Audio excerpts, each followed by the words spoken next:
بسم اللہ الرحمن الرحیم۔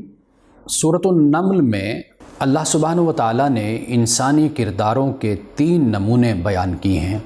ایک قوم فرعون، قوم سمود، قوم لوط ہے، اور دوسرا کردار حضرت سلیمان علیہ السلام کا، اور تیسرا کردار ملکہ سبا کا ہے۔ یعنی یہ 3 وہ کردار ہیں کہ جنہیں اللہ سبحانہ و تعالیٰ نے مال اور دولت سے بھی نوازا، اقتدار اور قوت بھی عطا کی، لیکن ان تمام نعمتوں کے ساتھ ان کا کردار، ان کی سرگرمیاں ایک دوسرے سے بالکل مختلف نظر آتی ہیں۔ یعنی پہلا کردار قوم فرعون، قوم سمود کا اور قوم لوط کا کہ انہیں مال اور دولت، خوشحالی، آسودگی سب کچھ عطا ہوئی، لیکن یہ فساد فی الارض کے مرتکب ہوئے۔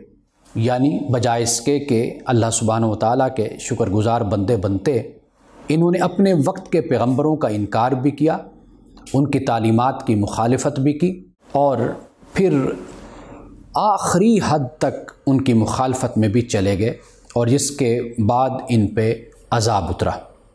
اور انسانی کرداروں کا دوسرا نمونہ حضرت سلیمان علیہ السلام ہے۔ آپ کو اللہ سبحانہ و تعالیٰ نے دنیا کا اقتدار بھی عطا کیا، اور بلکہ چرند پرند جانوروں کی بولیوں کو بھی آپ سمجھتے اور جانتے تھے۔ یعنی اس دنیا میں اللہ نے اتنا وسیع اختیار آپ کو عطا کیا تھا، لیکن آپ اللہ کے شکر گزار بندے بن کر رہے، اور اللہ کی بارگاہ میں ہمیشہ عاجزی اور انکساری کا ہی اظہار کرتے رہے۔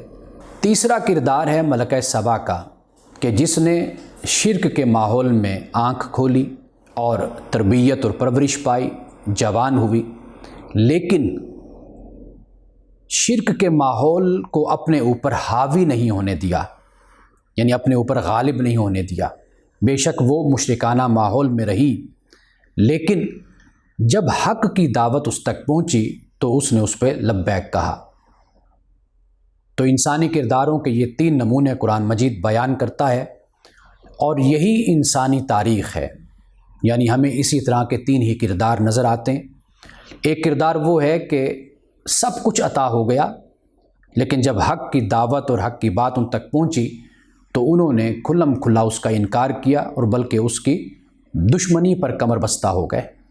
دوسرا کردار کہ جب انہیں اللہ سبحانہ و تعالیٰ نے زمین میں اختیار دیا تو انہوں نے فساد فی الارض نہیں بلکہ مخلوق خدا کی خدمت کی، اور اللہ کی شکر گزاری اور اللہ کی بندگی میں اپنی زندگی کو بسر کیا۔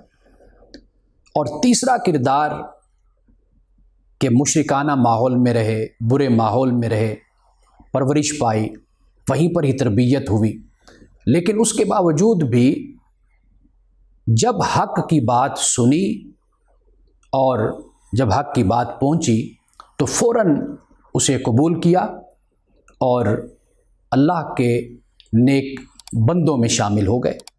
ان 3 کرداروں کو سامنے رکھتے ہوئے ہم بھی اپنی زندگی کا جائزہ لے سکتے ہیں کہ ہمارا شمار ان 3 کرداروں کے نمونوں میں سے کس نمونے میں ہمارا شمار ہوتا ہے۔